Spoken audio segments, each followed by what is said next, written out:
people, Chen Yang here, and I hope you're doing well. So welcome to a full day of eating. I know how much you guys love these, and I know I've just been a bit slack on them since being in Dubai, but we are back on them and I know they're helpful. So today is going to be a full day of eating pre-run day. So if you guys know, I'm actually prepping for a marathon now, a big mental challenge, a big transition away from bodybuilding, but I've been absolutely loving it. I have been actually thriving. My pace is pretty good, which is surprising, but right now I'm just basically really wanting to optimize my nutrition towards my performance. So today's pre-run day, I'm on 2,450 I think calories, so 375 grams of carbs, 50 grams of protein, and 50 grams of protein, 120 grams of protein, and 55 grams of fats, around about that. So I'm starting today off with a protein oats bowl, and we're gonna hit legs. Probably not the best idea to be hitting legs before a run, but I have just been a bit dumb with my split this week, so I'm gonna keep it lighter than usual, just so that I don't wake up tomorrow with horrendous DOMs and pretty much be unable to run. I've got a 27k tomorrow, which to me even now just sounds crazy that I'm running that much. I did 25ks last week, which was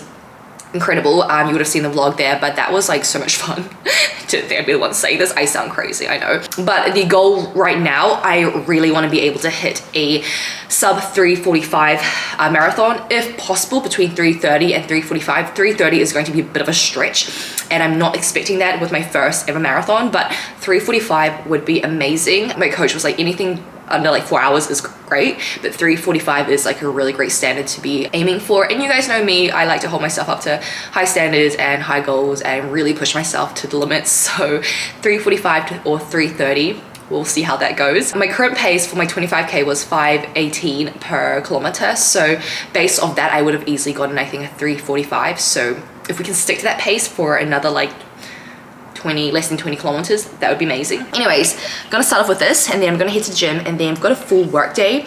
I may be eating out, so I'll show you guys how I track if I am eating out, just because I've been working a lot at cafes recently, so a lot of it has been more intuitive. I'm trying to be a bit better with my tracking, to be fair, especially because now I have these performance-based goals, and I do want to make sure that, hey, like, I'm really kind of fueling myself properly before those runs, and especially on those days after my run.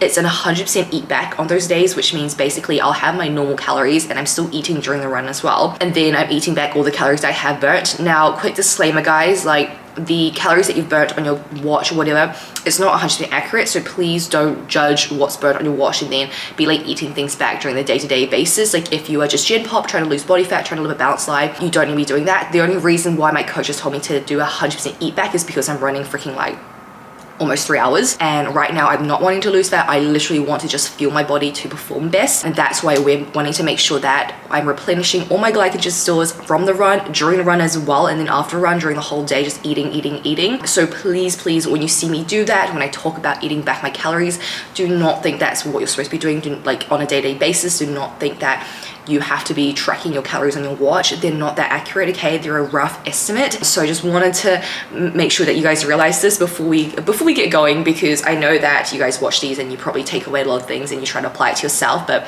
everyone is so individual, and that's why it's so important you have like your own coach, your own personalized plan.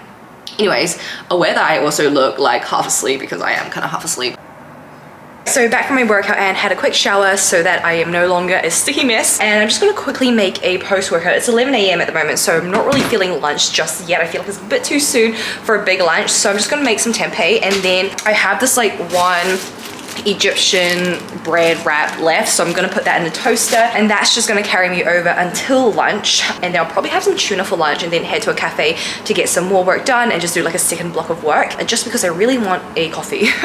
And also I'm a lot more productive when I have different kind of work blocks in different places. I don't know what it is, but I think maybe if I'm just always stuck at home by myself, I get a bit like all over the place. So post-workout is made literally the most effortless meal, but it is what it is. Okay, I have decided I'm just gonna pop to the cafe now, just get some work done, and then come home for food later. And I'm just gonna grab this on the way to go, just this Cocoa Pops bar. It's a fast digesting carb, so great for post-workout, but also just because I have no other snacks at home. I literally have nothing at home. I need to do a grocery shop. You know when you guys just like get to that time in the week and it's just like there's nothing at home. But to be fair, I've been eating out a lot this last week just because Izzy's here and I've been taking her around. So I haven't really bought much anyways because I don't really want anything to go off. Anyways, let's head off to the cafe. Alright, so it's been a very long time since I have vlogged outside, so in public, but I've just got myself an acai bowl. So what I've done is obviously I've just like loosely tracked it into my fitness pal. So basically what I've done is I've just done like 200 grams of acai blend. So I'm just gonna show you guys my fitness pal. So that, and then 20 grams of almond butter. When you have been tracking for a while, you pretty much can be a lot more accurate in terms of how you sort of loosely track and how you sort of guesstimate calories. I think it's one of those things where a lot of people, they want to eat intuitively, but they can't really do that until they've tracked for a long time, because it's very hard to eyeball something if you haven't actually tracked it for a very long time to know exactly like how many grams it would be. Whereas because I have tracked for like 2, 3, 4, 5 years, I kind of can tell how much like 10 grams of peanut butter would be, 20 grams of almond butter would be. So just by like eyeballing this, it's around 20 grams, like I know that for sure. Granola wise, I've just done like 2 tablespoons of granola and then 100 grams of berries, again because I have like weighed berries so many times, I kind of know how much berries do weigh. Big tip if you guys are tracking and you're new to tracking, like make sure you actually do the kind of systemized approach and the mundane approach first, weigh your foods out. I know it takes time, but it really does teach you a lot more about nutrition, so that when you do go out and you want to loosely track, you still have goals ahead, and you know, you want to be able to know that you're somewhat, you know, on point with your nutrition. It's going to be a lot easier to loosely track once you actually know, you know, how to eyeball food properly. So that is how I am kind of eyeballing this at the moment. Obviously it's not going to be 100% accurate, but it's better than not tracking at all. And as I said, I have performance-based goals now. I have a run coming up and all of that, so I just want to make sure that I'm fueling my body properly. So yeah, that is a big tip there. But if you're new to the fitness journey and you're new to like say tracking and all of that, especially if you are in a fat loss phase, it's very important you are pretty much weighing out your foods, just because you can be a lot more accurate. Now it's not to say you can't go out and eat and loosely track, but you're just going to find it a lot easier and a lot more effective in terms of how efficient your goals are if you can really sort of like manage what's coming in and out of your diet. But I thought I would just share that. So this is lunch, and then just gonna crack on with some more work, and then we'll go home for dinner. Probably should get some protein in me as well soon. That would be beneficial as well.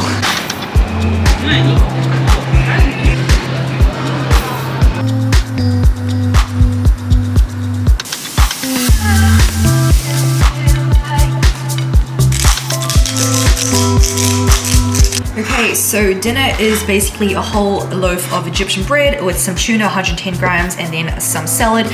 And then I'm gonna have some more carbs after this because it's just carving up for our run tomorrow.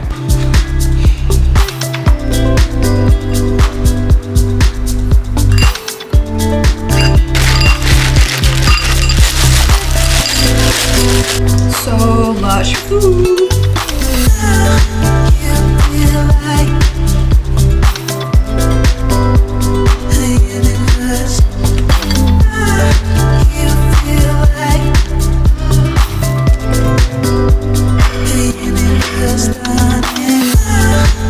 So that is going to be my final meal. Finally finishing all my carbs up. So it's 8:30 now. I'm gonna pop to bed quite early so I can get up early tomorrow. That last bit of stuff that you just saw down here, that is 86 grams of carbs, 3 grams of fats, and 16 grams of protein. So pretty much hit all my macros today. So we've completed 350 grams of carbs, 54 grams of fats, and 124 grams of protein. And I have everything ready for tomorrow. So I've got my, let me show you this box. Woo. So all my carbs in here. So each little sachet here is like 30 grams of just like gel. It's pretty much just carbs. So got a bit of sodium, got a bit of caffeine, 100 calories each. So I'm gonna be taking, I think, 6 of these in my run.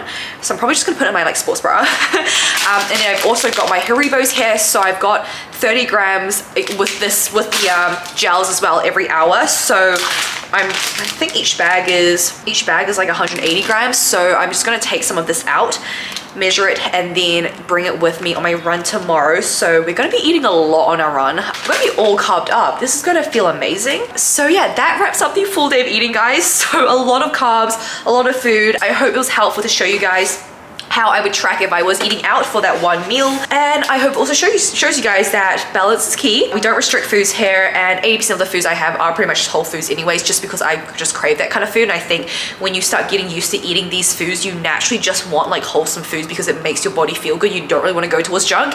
I've definitely been in phases where all I wanted was like junk food, and I think it came from a place where I was restricting a lot, where I glamorized that food because I thought I couldn't have it. So again, like, so key that you have that balanced diet, because the more balance you have, the more you start realizing that you actually don't want those foods that don't make you feel too great, and the more you kind of naturally have more of the 80-20, even 90-10% sometimes. So I'm super excited for my run tomorrow, but I'm gonna wrap up the vlog / full day of eating here. Hope you guys enjoyed this. If you did, make sure to give it a like and follow me on Instagram as well, so that's cz.fit, and I will see you guys in the next video. Bye.